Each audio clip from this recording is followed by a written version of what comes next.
नमस्कार, सुप्रभात। स्वागत है आप सभी का। मैं हूं प्रीति। शुरुआत हेडलाइंस के साथ। सभी जल विवादों पर फैसले के लिए स्थायी न्यायाधिकरण बनाने का फैसला। सुप्रीम कोर्ट के रिटायर्ड जज होंगे अध्यक्ष। खंडपीठ गठित करने के लिए कानून में संशोधन का भी प्रस्ताव।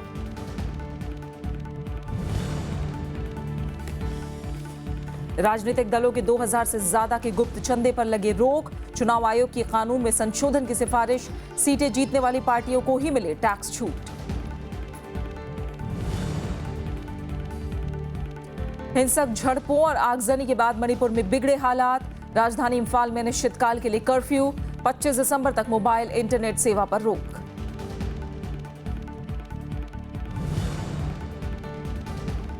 वेनेजुएला में विरोध प्रदर्शन के बीच नोटबंदी के फैसले पर रोक। 2 जनवरी तक टला फैसला। अर्थशास्त्र में 2016 के नोबेल विजेता बेंगेट ने कहा, नोटबंदी गलत फैसला।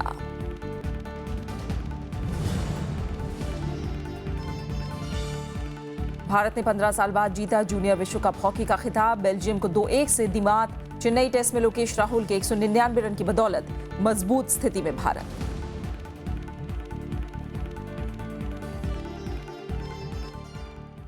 केंद्र ने सभी अंतर्राज्यीय नदी जल विवादों को निपटाने के लिए एक स्थायी न्यायाधिकरण गठित करने का फैसला लिया है।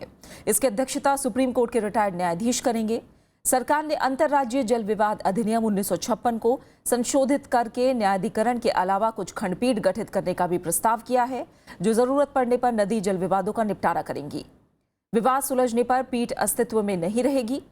जल संसाधन मंत्रालय के सचिव शशि शेखर ने बताया कि 1956 के कानून में संशोधन का फैसला पिछले हफ्ते केंद्रीय मंत्रिमंडल की बैठक में लिया गया था। उन्होंने कहा कि संसद के अगले सत्र में संशोधन पेश किए जाने की उम्मीद है। न्यायाधिकरण को और ज्यादा अधिकार देने के लिए यह प्रस्ताव किया गया है कि जब भी वो आदेश देगा, उसका फैसला अपने आप ही अधिसूचित हो जाएगा। अभी सरकार को फैसले की अधिसूचना जारी करनी पड़ती है, जिसके कारण अमल में देरी होती है। साथ ही प्रस्तावित न्यायाधिकरण के 3 साल में अपना फैसला सुनाने की भी उम्मीद है। निर्वाचन आयोग ने चुनाव में काले धन पर रोक लगाने के मकसद से कानूनों में संशोधन का आग्रह किया है। आयोग ने सरकार से राजनीतिक दलों को 2000 रुपए और इससे ज्यादा के बेनामी चंदे पर पाबंदी के लिए कानून में संशोधन की सिफारिश की है। साथ ही आयोग ने यह भी सुझाव दिया है कि आयकर में छूट उन्हीं राजनीतिक पार्टियों को दी जानी चाहिए जो चुनाव लड़ती हैं और सीटें भी जीतती हैं। दरअसल इनकम टैक्स एक्ट 1961 के सेक्शन 13A के मुताबिक राजनीतिक दलों को आयकर छूट मिली हुई है। इसी तरह राजनीतिक दलों पर बेनामी या गुप्त चंदा स्वीकार करने पर कोई संवैधानिक या वैधानिक प्रतिबंध नहीं है, लेकिन इस पर अप्रत्यक्ष आंशिक प्रतिबंध जरूर है। जनप्रतिनिधित्व कानून 1951 की धारा 29C के तहत पार्टियों के लिए 20,000 रुपए से ज्यादा के चंदों का स्रोत बताना जरूरी है। स्वराज अभियान ने नोटबंदी को लेकर रविवार को हल्ला बोल रैली की। रैली में केंद्र सरकार पर भ्रष्टाचार और काले धन को लेकर कई आरोप लगाए गए। साथ ही राजनीतिक पार्टियों को आरटीआई के दायरे में लाने की मांग की गई। दिल्ली के जंतर मंतर पर स्वराज अभियान ने रविवार को हल्ला बोल रैली में भ्रष्टाचार और काले धन को लेकर केंद्र सरकार पर तीखे हमले किए। प्रशांत भूषण ने आरोप लगाया कि राजनीतिक पार्टियों को पुराने नोट जमा करने में टैक्स के भुगतान से दी गई छूट उन्हें काले धन को सफेद बनाने का जरिया बना देगी। उन्होंने कहा कि अमीर काले धन को सफेद करने में लगे हैं, जबकि गरीब बैंक और एटीएम की लाइन में हैं। और जिनके पास कैश में भी था काला धन, उन्होंने भी नए नए तरीके ढूंढ लिए उसको सफेद करने के लिए। और सबसे नया तरीका तो सरकार ने ही बता दिया। वो कहते हैं कि भाई तुम पॉलिटिकल पार्टियों को दे दो और उनके जरिए सफेद करा लो, क्योंकि पॉलिटिकल पार्टियां पुराने नोट कितने भी अपने खाते में जमा कर सकती। स्वराज अभियान ने राजनीतिक पार्टियों को भी आरटीआई के दायरे में लाने की मांग की। स्वराज अभियान के अध्यक्ष योगेंद्र यादव ने दावा किया कि सरकार के पास ऐसे देशों की सूची है जिसमें काली सूची में शामिल कर चोरी वाले देशों के नाम हैं, लेकिन अब उन्होंने 2013 की पिछले तारीख से साइप्रस को इस सूची से हटा दिया है। और अभी कल परसों ही इस सरकार ने इधर काले धन का यज्ञ चल रहा है, उधर साइप्रस को काली लिस्ट से बाहर निकाल दिया है। तो 9वां है साइप्रस का और 10वां सर है जी मॉरिशस से आया हुआ है। स्वराज अभियान ने विसिल ब्लोअर प्रोटेक्शन एक्ट को कमजोर कराने के लिए भी केंद्र सरकार की आलोचना की। साथ ही केंद्र पर भ्रष्ट अधिकारियों को बचाने और लोकतांत्रिक संस्थाओं को कमजोर करने का भी आरोप लगाया। कृति मिश्रा, राज्यसभा टीवी। नोटबंदी के बाद सरकार डिजिटल पेमेंट को बढ़ावा दे रही है। हालांकि जानकारों की माने तो देश में अभी भी साइबर कानून कमजोर हैं, जिसे मजबूत किए जाने की जरूरत है। नोटबंदी के बाद डिजिटल पेमेंट में भारी बढ़ोतरी देखने को मिली है। हालांकि साइबर अपराधों की वजह से कुछ लोग अभी भी इससे परहेज कर रहे हैं। आंकड़ों के मुताबिक 2015-16 में ई लेन देन में धोखाधड़ी के 16,458 मामले सामने आए, जबकि 2013-14 में 9500 मामले सामने आए। जानकारों के मुताबिक आने वाले दिनों में ऐसे मामलों में इजाफा मुमकिन है। सबसे पहली बात तो यह है कि जो भारत का वर्तमान साइबर लॉ है, सूचना प्रौद्योगिकी कानून, वो इस विजन को सपोर्ट पूरी तरह नहीं करता कि भारत एक कैशलेस डिजिटल इकोनॉमी बन जाए। तो उसमें हमें संशोधन करना पड़ेगा, इसके प्रावधानों को सशक्त करना पड़ेगा। दूसरा, अगर हम कैशलेस जाना चाहते हैं तो एक चीज़ की कमी है, बार बार खलती है, कि भारत के पास कोई डिजिटल पेमेंट्स या मोबाइल पेमेंट संबंधी कानून ही नहीं है। कैशलेस अर्थव्यवस्था में साइबर अपराधों से निपटने की बड़ी चुनौती है। एक सर्वेक्षण के मुताबिक साइबर धोखाधड़ी के मामलों में 60 से 65% बढ़ोतरी की आशंका है। मोबाइल उपभोक्ताओं की संख्या में काफी बढ़ोतरी हुई है और 40 से 45% ई लेन देन इसी जरिए की जा रही है। हालांकि सरकार का दावा है कि मौजूदा कानून हर स्थिति से निपटने के लिए काफी है। कानून में अभी बदलाव की जरूरत नहीं है। और टेक्नोलॉजी का मामला जहाँ तक है, चाहे भले आपका फ्लॉपी डिस्क हो, चाहे वाईफाई हो, लेकिन इलेक्ट्रॉनिक्स जो कानून हैं उसमें वो सारे कवर होते हैं। और आज का पहले का क्राइम और आज के क्राइम में जो साइबर क्राइम है वो क्राइम ही रहेगा, उसमें सारे कवर हो जाते हैं।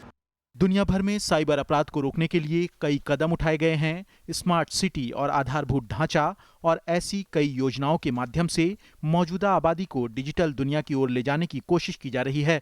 जानकारों का मानना है कि साइबर अपराधों पर अंकुश लगाने के लिए पूरी विश्व बिरादरी को एक मंच पर आना होगा। Systems of computers at their peripheries, the periphery where the network comes in, where they will search each incoming packet for an attack signature. These are steps, and the more internationally we take these steps, and the more that we can actually work together as we must in having an internet at all, the better we can control this kind of cybercrime. Bharat में IT कानून के तहत दर्ज cyber अपराधों के मामले में पहले 3 स्थान पर आंध्र प्रदेश, कर्नाटक और महाराष्ट्र हैं। रविंद्र सिंह शोरान, राज्यसभा टीवी। मणिपुर में हुई ताज़ा हिंसा के बाद हालात और बिगड़ गए हैं, जिसके चलते कल राजधानी इंफाल में कर्फ्यू लगा दिया गया। वहीं कई हिस्सों में मोबाइल सेवाओं पर भी रोक लगा दी गई है। आदिवासी नागा संगठनों की आर्थिक नाकेबंदी और बढ़ते आतंकी हमलों के बाद लोगों के विरोध को देखते हुए ये फैसला लिया गया है। रविवार को मणिपुर की राजधानी इंफाल में हिंसा और भड़क गई। लोगों ने सड़कों पर उतरकर तोड़फोड़ की और कई गाड़ियों में आग लगा दी। ये लोग नागा आदिवासी संगठनों की आर्थिक नाकेबंदी और सुरक्षा कर्मियों पर बढ़ते आतंकी हमलों का विरोध कर रहे हैं। हिंसा और तनाव को देखते हुए इंफाल में कर्फ्यू लगा दिया गया है। वहीं अफवाहों को रोकने के लिए 25 दिसंबर तक मोबाइल इंटरनेट सेवाओं पर भी रोक लगा दी गई है। If UNC stop their blockade, I think this counter blockades from Imphal Valley will lift their agitations. Manipur 1.5 महीने से भी ज्यादा समय से आर्थिक नाकेबंदी झेल रहा है। दरअसल यहाँ के आदिवासी संगठन यूनाइटेड नागा काउंसिल ने 1 नवंबर से 2 राष्ट्रीय राजमार्गों को बंद कर दिया है, जिसके चलते खाने पीने के जरूरी सामानों और ईंधन की आपूर्ति ठप हो गई है। बिगड़ते हालात से लोगों को काफी परेशानियों का सामना करना पड़ रहा है। We have been strained here for 2 nights, and this situation, looking after and coming back after so long, feels sad because we really felt we are coming back for good. But over here, it seems like the situation is never better than ever before, and it is getting worse day by day. दरअसल मणिपुर में आर्थिक नाकेबंदी और बढ़ती आतंकी घटनाओं के चलते लोगों में नाराजगी बढ़ती जा रही है। पिछले गुरुवार को आतंकी हमले में 3 पुलिसकर्मियों की मौत हो गई थी। वहीं शुक्रवार को नागराम में हुए बम धमाकों से हालात और बिगड़ गए। आतंकी हमलों में शक की सुई नागा संगठनों पर है। कहा जा रहा है कि नागा संगठन सरकार के उस फैसले का विरोध कर रहे हैं जिसमें राज्य में 7 नए जिले बनाने का ऐलान किया गया था। Bureau report, Rajya Sabha TV. Tamil Nadu के मुख्यमंत्री ओ पनीरसेल्वम आज प्रधानमंत्री नरेंद्र मोदी से मुलाकात करेंगे। राज्य में तूफान से हुए नुकसान के लिए 1000 करोड़ की मांग के बाद होने वाली ये मुलाकात काफी अहम मानी जा रही है। मुलाकात के दौरान वो दिवंगत पूर्व मुख्यमंत्री जे जयललिता को भारत रत्न देने और उनकी कांस्य प्रतिमा संसद भवन परिसर में बनाने की भी मांग करेंगे। तमिलनाडु में 10 दिसंबर को हुई कैबिनेट बैठक में इससे संबंधित प्रस्ताव पारित किया गया था। इसके अलावा ओ पनीरसेल्वम राज्य में तूफान से हुए नुकसान की जानकारी प्रधानमंत्री को देंगे। साथ ही इस आपदा से निपटने के लिए वित्तीय सहायता की मांग भी करेंगे।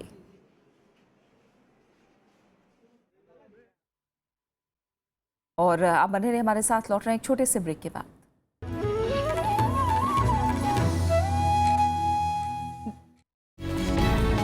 सरोकार में इस बार चर्चा कैशलेस इकोनॉमी की चुनौतियों और उस पर होने वाले तरह तरह के साइबर हमलों की। ये एक बड़ा सोचा समझा गया एक स्टेप था। जिसके पास मोबाइल स्मार्टफोन वाला होगा वो स्मार्टफोन के थ्रू कर सकता है, जिसके पास स्मार्टफोन नहीं है वो यूएसएसडी के थ्रू कर सकता है, जिसके पास फोन भी नहीं है वो बायोमेट्रिक के थ्रू कर सकता है, जिसके पास रुपे कार्ड है, वीज़ा है, मास्टर कार्ड है वो यहाँ कार्ड स्वाइप कर सकता है। उसका उपयोग करने से पहले उसे पता होना चाहिए कि इसका उपयोग मैं कहाँ तक ठीक होगा गलत होगा, ये जरूरी है। कि आज तक e wallet, e commerce, FDI की डेफिनेशन क्यों नहीं डिसाइड किया? हम जिन बड़े बड़े शब्दों का इस्तेमाल कर रहे हैं वो कानून में शब्द कहीं है ही नहीं है। जहां आपको पैसा दिख रहा है उसके यहाँ कोई न कोई डाकू डाका डालने के लिए तैयार बैठा है। देखिए सरोकार सिर्फ राज्यसभा टीवी पर।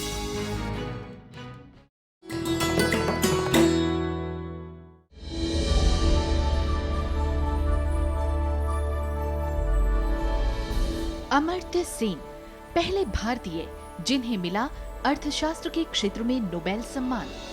गरीबी और भूख जैसे विषयों पर सेन ने किया है उल्लेखनीय काम। लोक कल्याणकारी अर्थशास्त्र की उनकी अवधारणा ने दिलाई विश्वव्यापी पहचान। वर्ष 2010 में सर्वाधिक प्रभावशाली व्यक्तियों की टाइम मैगजीन की सूची में शामिल था उनका नाम।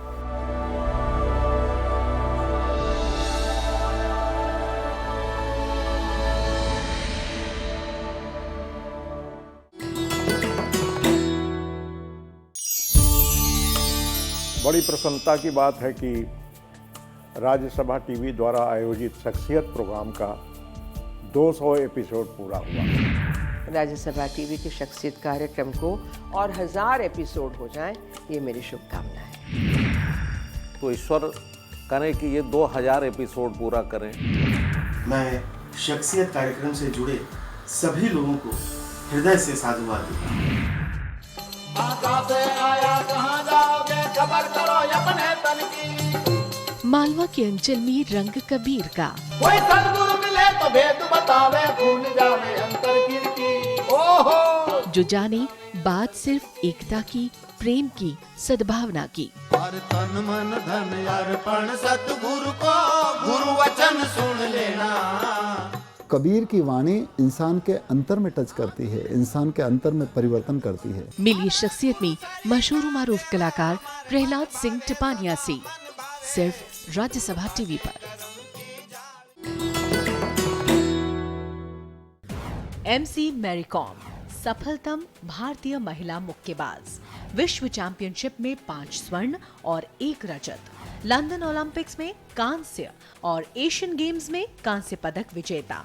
5 फीट 2 इंच लंबी मैरी को किया जाता है दुनिया की सफलतम महिला मुक्केबाजों में शुमार। खेलों में वरिष्ठ योगदान के लिए उन्हें मिले हैं पद्म भूषण, अर्जुन अवार्ड और राजीव गांधी खेल रत्न पुरस्कार।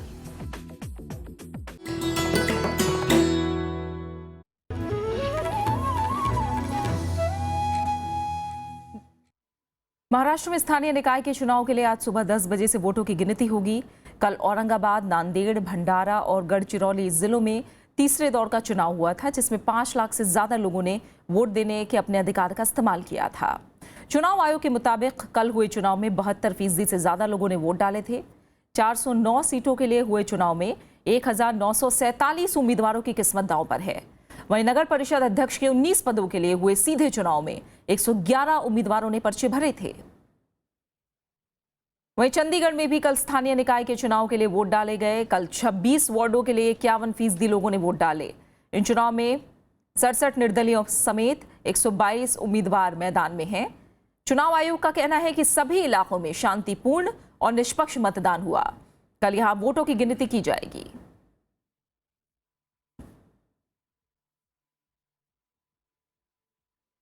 रक्षा मंत्रालय ने नए थल सेनाध्यक्ष के तौर पर जनरल बिपिन रावत के चयन को सही ठहराया है।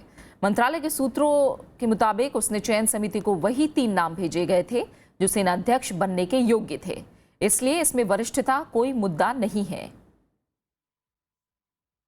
उनका कहना है कि नियुक्ति समिति को अधिकार है कि तीनों के व्यापक अनुभवों को देखते हुए किसी एक का चयन कर सकती है।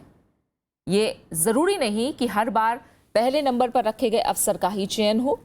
बीजेपी ने भी सरकार के फैसले को जायज ठहराया है और इस मसले पर राजनीति नहीं करने की सलाह दी है। उधर कांग्रेस, जेडीयू, लेफ्ट दलों ने 2 वरिष्ठ अधिकारियों से आगे बढ़ाते हुए लेफ्टिनेंट जनरल बिपिन रावत के चयन पर सवाल उठाए थे और उन कारणों का खुलासा करने को कहा जिनके चलते ये नियुक्ति की गई है।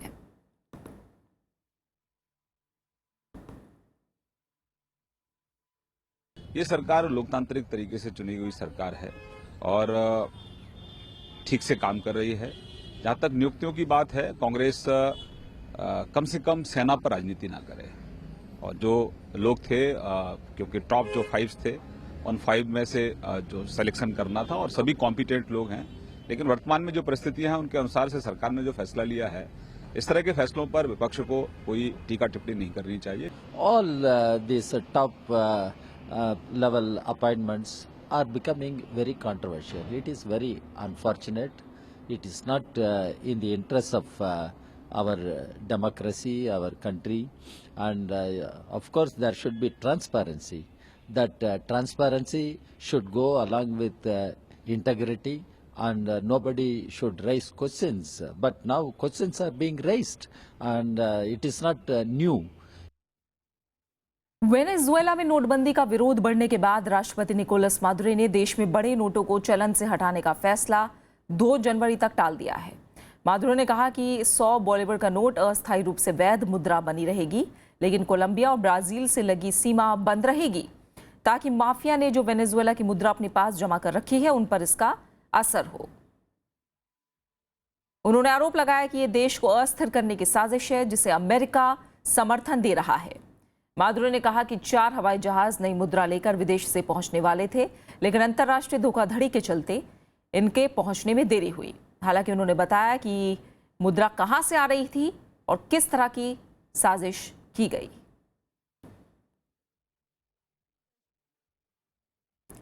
अर्थशास्त्र में इस साल के नोबेल पुरस्कार विजेता बेंगट होमस्ट्रॉम ने नोटबंदी के मुद्दे पर कड़ा एतराज जताया है। बेंगट ने कहा कि काले धन के खात्मे के लिए नोटबंदी के बजाय ठोस कानूनी तरीके अपनाए जाने चाहिए।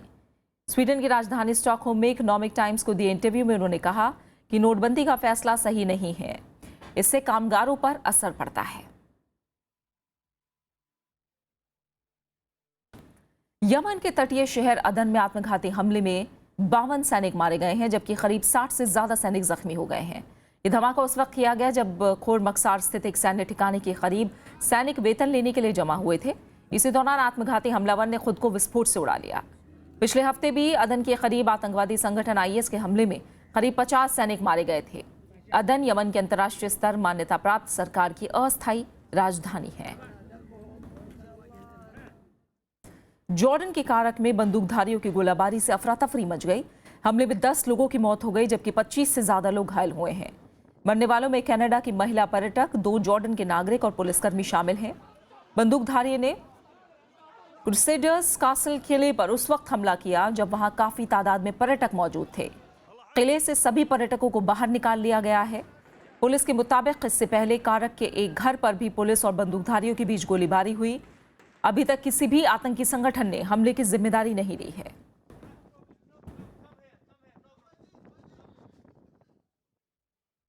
किर्गिस्तान के राष्ट्रपति अल्माज़बेक आतमबायेव 4 दिन के भारत दौरे पर रविवार रात दिल्ली आ गए हैं।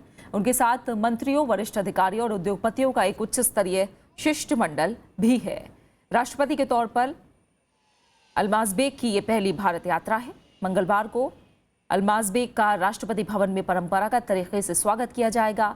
दोनों देशों के बीच रक्षा, आर्थिक, व्यापार, शिक्षा और मानव संसाधन विकास, सांस्कृतिक और पर्यटन के क्षेत्रों में बेहतरीन और मजबूत रिश्ते हैं। ये दौरा प्रधानमंत्री नरेंद्र मोदी के पिछले साल जुलाई में किर्गिस्तान की सफल यात्रा के ठीक बाद हो रहा है। और अब बात खेलों की। भारत ने 15 साल बाद जूनियर हॉकी विश्व कप का खिताब अपने नाम कर लिया है। कल बेल्जियम के खिलाफ खेले गए फाइनल में भारत ने 2-1 से आसान जीत हासिल की। भारत ने पहले हाफ में दोनों गोल किए, जबकि आखिरी सेकंड में गोल बेल्जियम की ओर से किया गया। भारत की शानदार जीत पर प्रधानमंत्री नरेंद्र मोदी और खेल जगत से जुड़ी हस्तियों ने टीम को बधाई दी है। 15 साल का लंबा इंतजार, शानदार खेल और फिर जीत का जश्न। खचाखच भरे लखनऊ के मेजर ध्यानचंद स्टेडियम में जीत के साथ भारतीय जूनियर हॉकी टीम ने देश का सिर गर्व से ऊंचा कर दिया। पूरे टूर्नामेंट में अजय रहने वाले भारत के सामने इस बार चुनौती थी दुनिया की बेहतरीन टीमों में शुमार बेल्जियम की। पहले हाफ में ही 2-0 की अजय बढ़त बनाने वाली भारतीय टीम ने बेल्जियम को खुलकर खेलने का कोई मौका नहीं दिया और 2-1 से मुकाबला जीतकर खिताब अपने नाम कर लिया।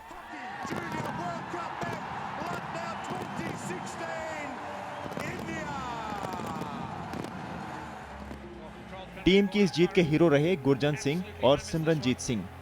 गुरजंत ने 8वें मिनट में गोल करके टीम को शानदार शुरुआत दिलाई, तो वहीं सिमरनजीत ने 22वें मिनट में दूसरा गोल दागकर दर्शकों को झूमने पर मजबूर कर दिया। बेल्जियम की ओर से एकमात्र गोल आखिरी सेकंड्स में किया गया। पंजाब वाले हमारे कोच साहब आए हुए यहाँ पे, उनके रह के हमने प्रैक्टिस किया, तो सबसे बड़ा उनको जाता है कि और ऐसे प्लेयर तैयार करें और इंडियन आर्मी को ऊपर लेके आए। सीनियर और जूनियर हॉकी विश्व कप टूर्नामेंट में ये भारत का तीसरा खिताब है। इससे पहले जूनियर टीम 2 बार और सीनियर टीम 1 बार विश्व कप का खिताब जीत चुकी हैं। इसके अलावा मेजबान के तौर पर जूनियर हॉकी का खिताब जीतने वाला भारत पहला देश बन गया है। Bureau report, Rajya Sabha TV. वहीं क्रिकेट की बात करें तो चेन्नई टेस्ट में खेले जा रहे भारत इंग्लैंड टेस्ट का चौथा दिन है। इससे पहले कल तीसरे दिन टीम इंडिया ने पहली पारी में 4 विकेट खोकर 391 रन बनाए। टीम इंडिया की तरफ से लोकेश राहुल दोहरे शतक से चूक गए। सलामी बल्लेबाज लोकेश राहुल 199 रन पर आउट हुए। उन्होंने आदिल रशीद की गेंद पर जोस बटलर को कैच थमाया। इस दौरान उन्होंने 311 गेंदों का सामना करके 16 चौकों और 3 छक्कों की मदद से 199 रन बनाए और टेस्ट क्रिकेट में 199 रनों पर आउट होने वाले भारत के दूसरे और दुनिया के 9वें बल्लेबाज बने। इससे पहले भारत के मोहम्मद अजरुद्दीन दिसंबर 1986 में श्रीलंका के खिलाफ 199 पर आउट हुए थे।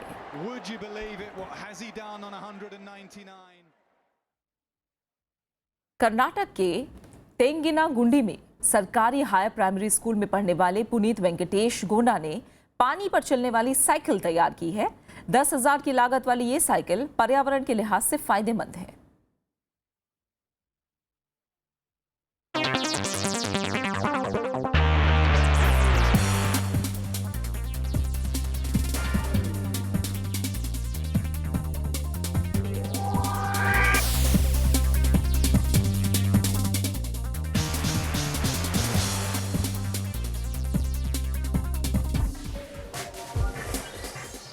कुछ बदलाव कर पानी पर चलने वाली साइकिल तैयार की है, जिसमें सील बंद खाली डिब्बे, लोहे के ग्रिल, एक चेन पैडल और एक जाली लगी है।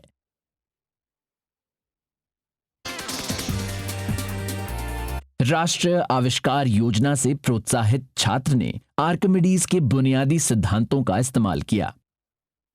It is based on the Archimedes principle like floating rules, apparent laws of weight and buoyant force.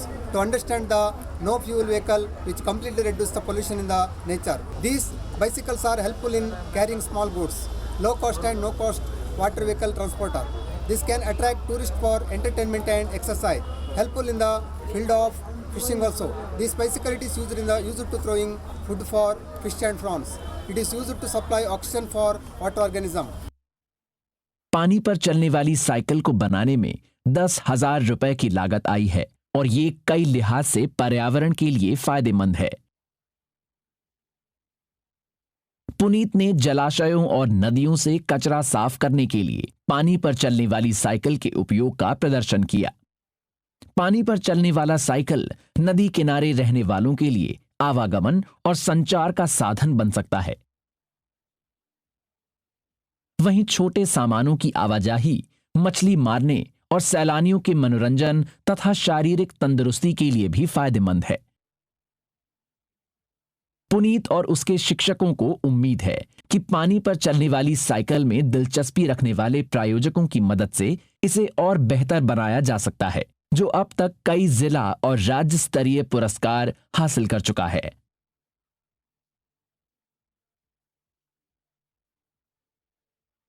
The George institute for global health ने रोहतक मेडिकल कॉलेज के साथ मिलकर एक नई पहल की शुरुआत की है। इसमें स्मार्ट हेल्थ एक्सटेंट प्रोजेक्ट के जरिए बीमारियों की पहचान करने में मदद मिलेगी।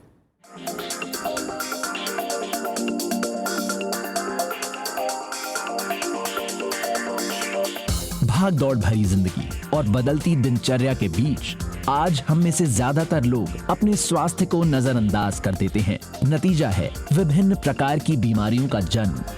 सही इलाज के जरिए इन बीमारियों पर काबू तो किया जा सकता है, लेकिन इसके लिए जरूरी है कि समय पर इन बीमारियों की पहचान की जाए। इन्हीं बातों का ध्यान रखते हुए the George institute for global health के द्वारा तकनीक के माध्यम से स्वास्थ्य समस्याओं को कम करने के प्रयास किए जा रहे हैं। Smart Health has been developed to deal with non-communicable diseases which is rising in rural communities of Andhra Pradesh. We started off with a pilot study in 10 villages, engaging 11 ASHA workers and 3 primary healthcare doctors.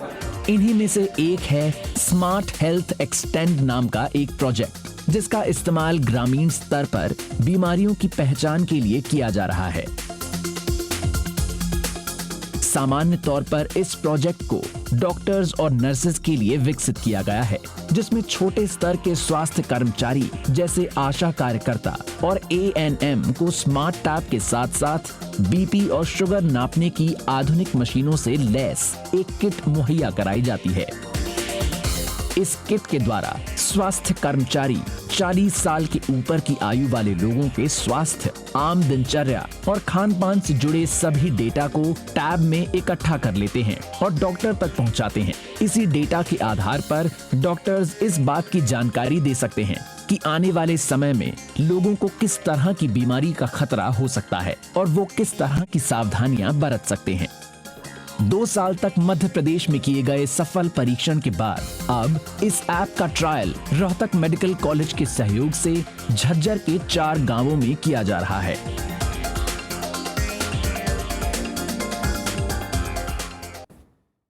बात खास शख्सियत की करते हैं। जाने माने अभिनेता ओम प्रकाश की आज जयंती है।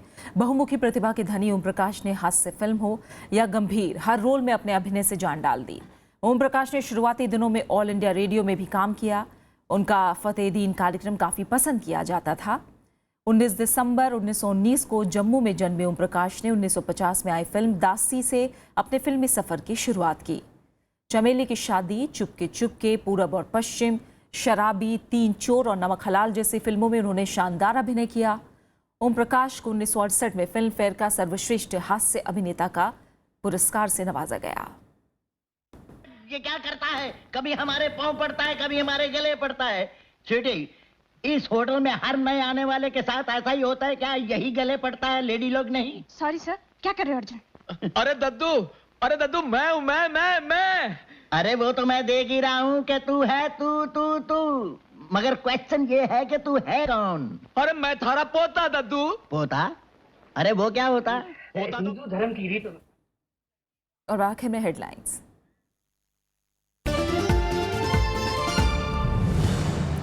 सभी जल विवादों पर फैसले के लिए स्थायी न्यायाधिकरण बनाने का फैसला। सुप्रीम कोर्ट के रिटायर्ड जज होंगे अध्यक्ष। खंडपीठ गठित करने के लिए कानून में संशोधन का भी प्रस्ताव। राजनीतिक दलों के 2000 से ज्यादा की गुप्त चंदे पर लगे रोक। चुनाव आयोग की कानून में संशोधन की सिफारिश। सीटें जीतने वाली पार्टियों को ही मिले टैक्स छूट। हिंसक झड़पों और आगजनी के बाद मणिपुर में बिगड़े हालात। राजधानी इंफाल में अनिश्चितकाल के लिए कर्फ्यू। 25 दिसंबर तक मोबाइल इंटरनेट सेवा पर रोक।